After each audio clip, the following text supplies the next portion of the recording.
He was like, what? I was like, yeah, bro. Like, I don't know. It's just, there's just a massive difference. And he thought 4 was a lot.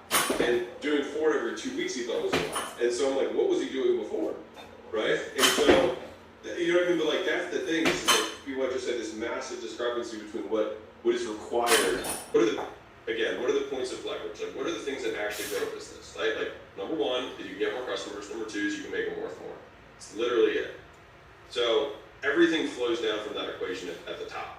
And every time we have quarterlies with the portfolio companies and things like that, like I always write it on the board as a reminder to just be like, guys, we're either making this number go up or making this number go up.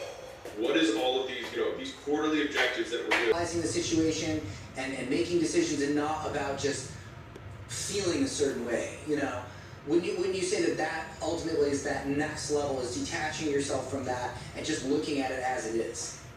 Yeah, and most people just don't know what ideal student looks like. And so the biggest threat that most people, I would say the biggest threat to all that quote is, most small business owners suck.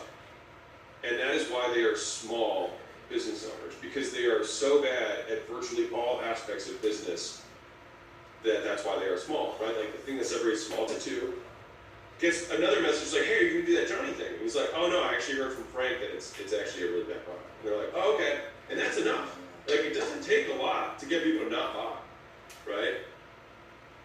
Yeah, and so it's just like you have this machine that compounds. And the easiest way to prove it is like, if your cost of acquisition has gone up 3x, but the cost per impression has only gone up 30%, you have another thing that's working against our activation points. And so the way that we find out activation points is we look at what are the customers, and this works better when you already have some business that's been going on for a meaningful amount of time.